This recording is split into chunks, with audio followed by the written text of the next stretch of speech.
Hello world, hello YouTube land. This is one of these books, Sheltered, number 5, here we go. You kind of want people to read, but people are more interested in easy stuff, like X-Men, Avengers and Wolverine. Yeah, those books sell by the bucket load, and much superior books in my opinion, like Sheltered, and almost go unnoticed, which is a bit of a shame really. Because you'd like people to look at good stuff, wouldn't you?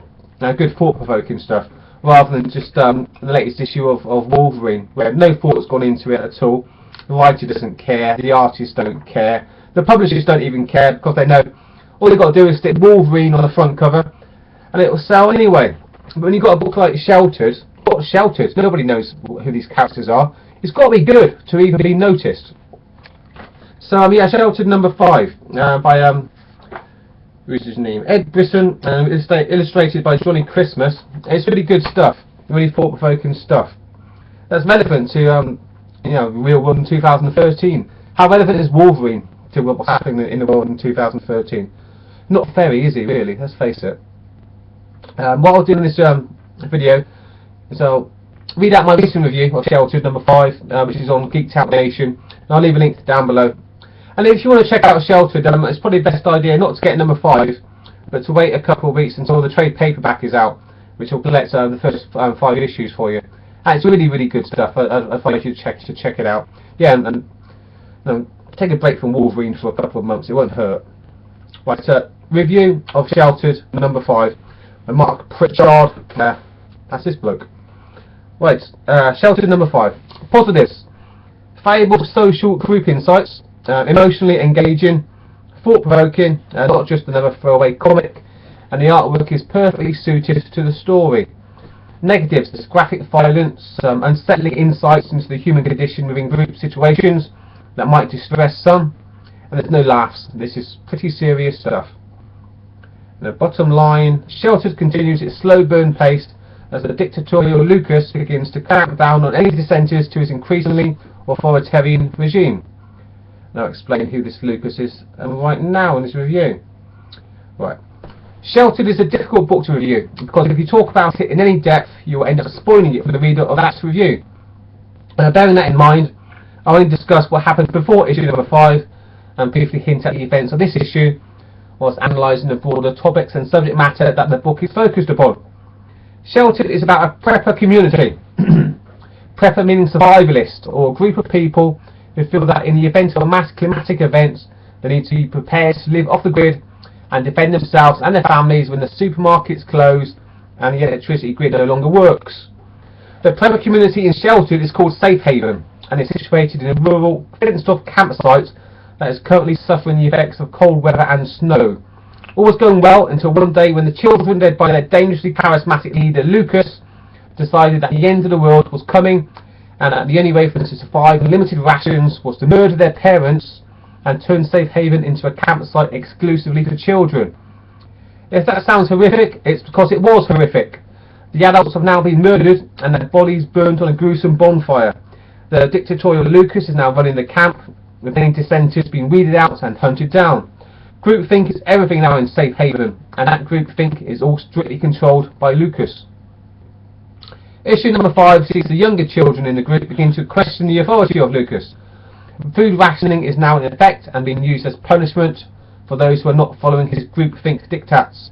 In issue number 4, he really clamps down on dissenters, murdering a boy who found out that he had destroyed all their means of communication with the outside world. But what Lucas doesn't know is that there were other witnesses to his murderous acts, and these children are fast realising what kind of person he really is. The questions in issue 5 are the following.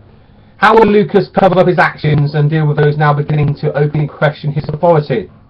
Will the group continue to do what Lucas says? Will they start to turn on each other in a separate power bids? Or will they start to look for a way out of the group altogether?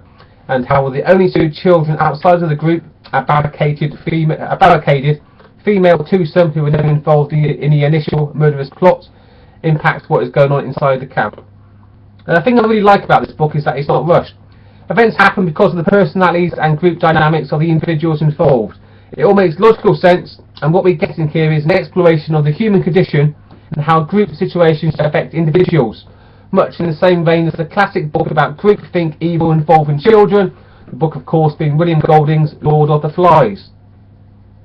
The visual element, of course, is a huge factor in a book such as this, and setting the events in a bleak campsite covered in snow is an excellent idea, serving as it does as a metaphor for the icy cold, inhumane actions that have taken place within the camp.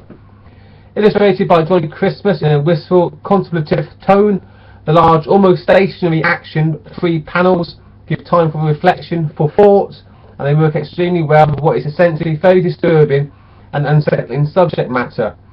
At the end of issue 5 we have a cliffhanger, a situation that hints at huge change within the camp. What will happen next? Unfortunately, we have to wait until January the 9th, 2014 for the answer. But in the meantime, there's a trade paperback coming out in mid-December that brings everything together for those who haven't yet been following the story.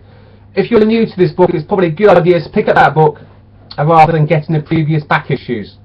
And if you pick up that trade, what you'll find within is an unsettling yet thought-provoking story. Not really about preppers or survivalists, but about group power dynamics and some harsh truths about the reality of human nature within group situations. I highly recommend it, but be warned, there's some pretty gruesome stuff here.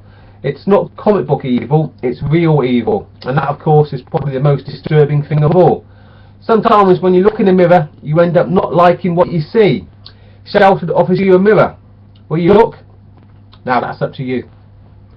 I gave this book, number 5, a 9.5 out of 10, which is a very high rating for me. So I really, I don't know the words, enjoyed the book. I got a lot out of it, like you would go and get a lot out of it, yeah. A good work of fiction. Big chunky old book, you know, that you get lots out of it, yeah. In my case, a Bukowski book, a Gene Reese book, who else do I like? A Balzac book, really. Yeah, it's good stuff, good literary stuff, Sheltered, from Ed Brisson. Highly recommend it. There you go, it's the front cover again. But like I said in the review, it's probably a good idea if you check out the trade paperback, which will be out in a couple of weeks. Yeah, look out for it. Sheltered, really, really good stuff. 9.5 for me. Thanks for checking out my review, and if you want to see the written version, then check out the link down below. Yeah, thanks again, and have a great day. See you guys.